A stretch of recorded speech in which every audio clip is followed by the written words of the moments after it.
And now, ladies and gentlemen, what you've all been waiting for, the Man Killer. The moment of truth has finally arrived. The book that couldn't be written is now the motion picture that couldn't be made. Myra Breckinridge.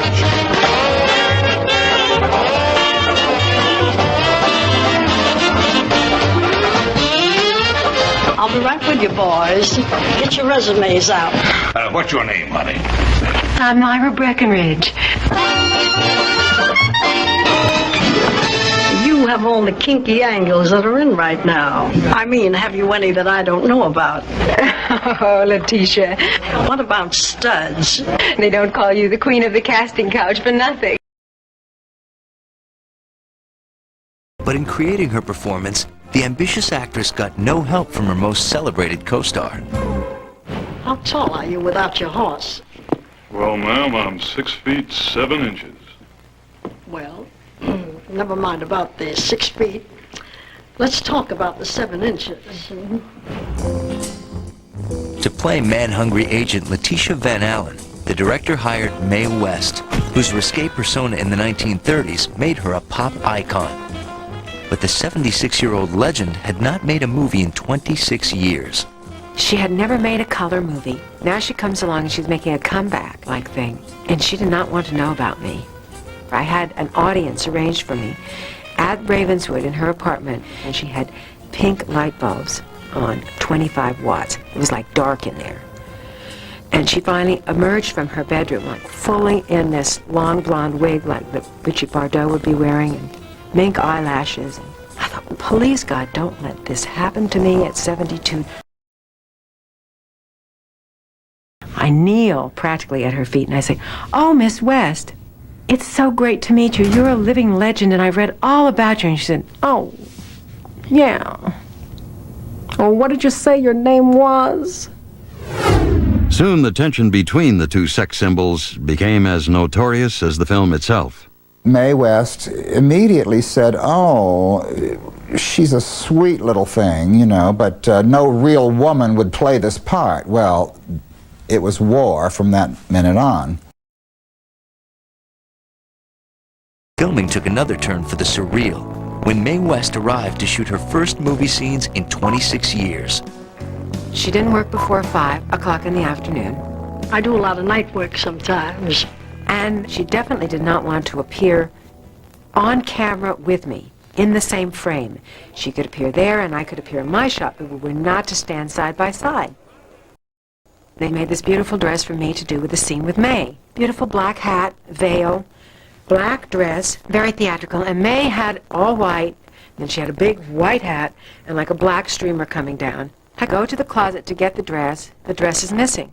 I call the producer, I say, "Bobby, something terrible's happened, we can't find the dress." He said, "Oh, it's been confiscated." Mae said, "You're not allowed to wear black. Black is a non-color. And white is a non-color, and no one is allowed to wear non-colors but Mae."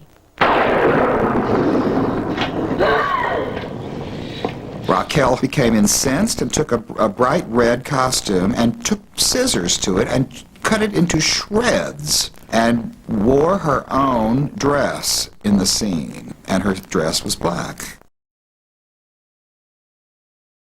Sit down, honey. You sound like a good agent. You see, Miss Van Allen, Uncle Buck and I deal in myths, and movie stars are like gods and goddesses.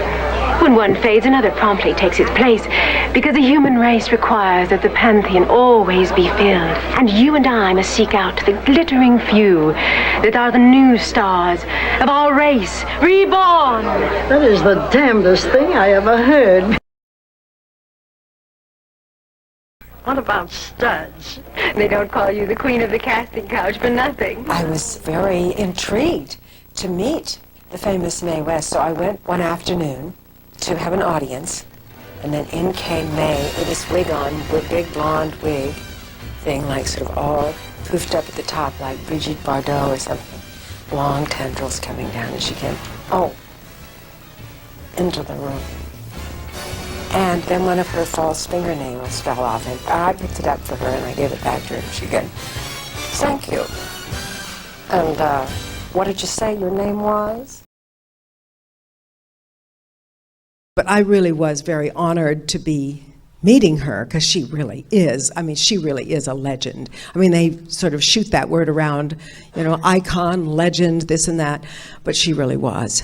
And she invented camp, didn't she? I think. Well, for the public, anyway. She brought it out of the closet. Yeah. So anyway, so then finally Mae did come in, and I thought, oh, I wonder what she's really going to be like in real life, because everybody I'd ever met in the movies before was, well, they had their persona on camera, but then there was the other real side to them.